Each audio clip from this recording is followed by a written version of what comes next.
Halo, selamat pagi Indonesia, salam Bumi Lestari.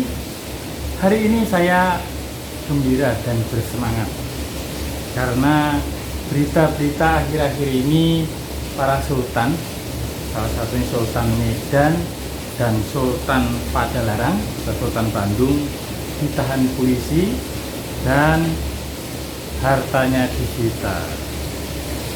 Dan untuk sultan-sultan yang lain yang sumber kekayaannya tidak akuntabel, boleh khawatir nih ya untuk menyusul dan bergabung. Rasa semangat ini muncul lagi karena saya merasa budaya timur, budaya sopan santun, ketimuran atau karakter rendah hati sempat diporak-pondarakan oleh tingkah pola para sultan. Mereka membangun budaya milenial, serba instan, teknologi yang mempercepat proses, malah bisa dikatakan meniadakan proses yang seperti bim salah bim seperti sihir. Karakter rendah hati dan ketidakmelekatan pada hal-hal duniawi menang menurut saya. Saya senang nih, menang terhadap budaya pamer serta serba instan dan materialistis. Yang masih mengganjal, mengkhawatirkan saya adalah adanya usaha-usaha yang memanfaatkan nilai sedekah untuk kepentingan pribadi. Ini saya masih sedih sekali karena saya punya pengalaman dengan sedekah ini. Karena apa?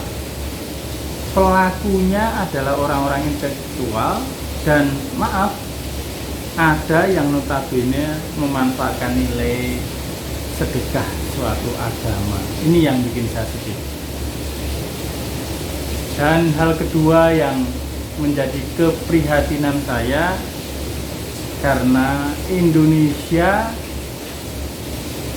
dikukuhkan kembali sebagai negara paling dermawan di dunia versi World Giving Index tahun 2021. Jadi orang Indonesia sangat dermawan. Di mana indeks tahun 2018 naik di saat masa-masa pandemi, masa krisis ini justru naik ya di tahun 2021. Menyumbang pada orang asing yang tidak dikenal, orang Indonesia 8 dari 10 orang menyumbang uang pada tahun 2021. Hebat kan? Dan indeks yang lain adalah indeks kerelawanan. Jadi di Indonesia nilai indeks kerelawanan adalah 3 kali lipat ya, lebih besar dari rata-rata tingkat kerelawanan dunia. Nah ini sangat membahayakan, tapi satu sisi saya juga khawatir nilai-nilai ini akan dimanfaatkan oleh orang-orang yang tidak bertanggung jawab. Karena apa? Para pelaku daripada orang-orang yang memanfaatkan sedekah ini adalah tidak sembarangan. Saya punya cerita. Pada tahun 2008 saya telah mempunyai buku, membeli buku The Miracle of Giving atau keajaiban sedekah. Dengan kebodohan saya waktu itu, saya meyakini matematika sedekah yang disampaikan. Sedekah 2,5% dia bilang tidak cukup. Coba jajal sedekah 10%. Kalikan dengan target supaya berkahnya lebih besar.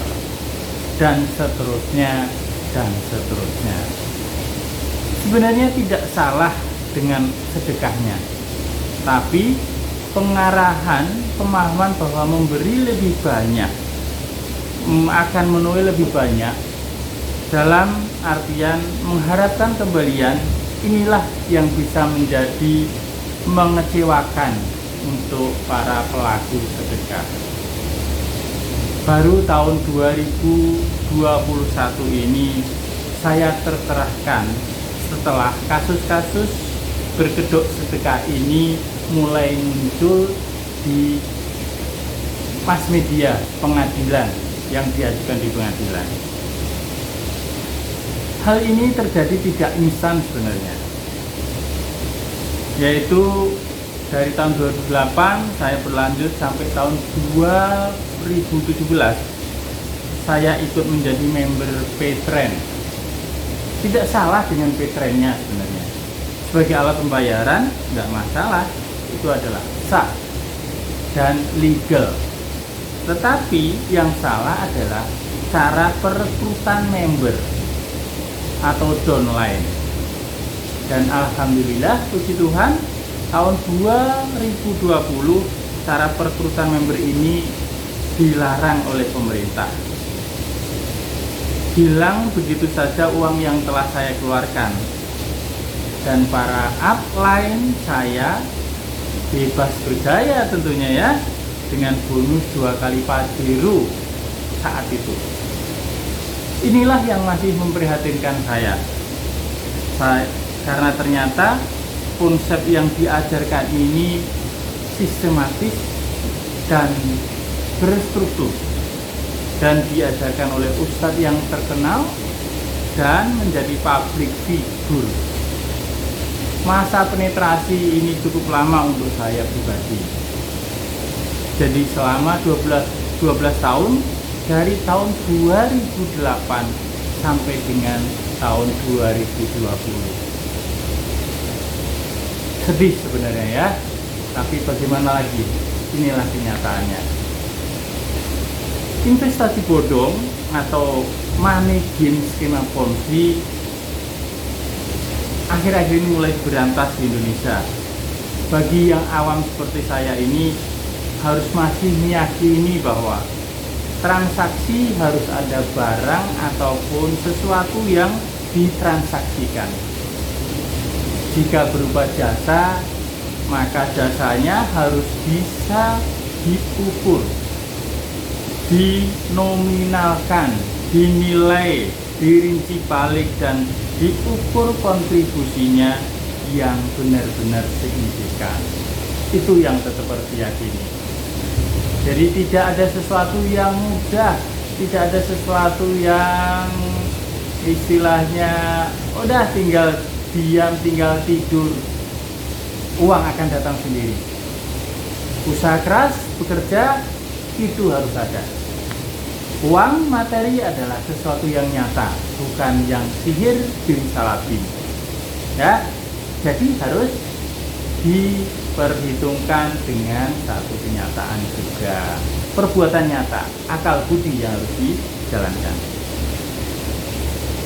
Oke, selamat merayakan kehidupan dengan syukur lewat sedekah. Ya, sedekah adalah bentuk rasa syukur kita pada Tuhan.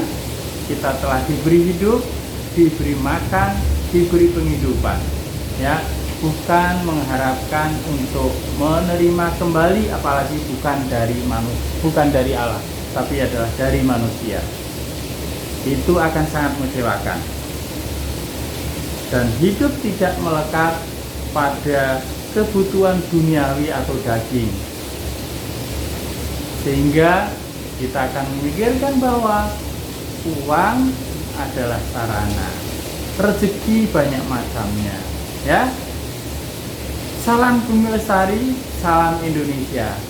Jangan terkecoh dengan sedekah yang mengatasnamakan agama, tapi ternyata adalah bentuk investasi bodong.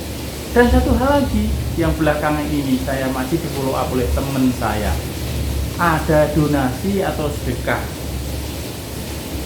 namanya adalah Charity City, Charity 60. Dan karena pengalaman saya tahun 2020 yang tadi, sedekah tadi, Maka saya masih dicerahkan, bisa menolak. Bukan sedekah atau donasi yang mereka maksud itu, tapi kita adalah didorong menjadi seorang pengemis yang modern. Dan puji Tuhan, saya terselamatkan. Tapi bagaimana dengan saudara-saudara dermawan Indonesia yang lain? Salam Bumi Lestari. Bye.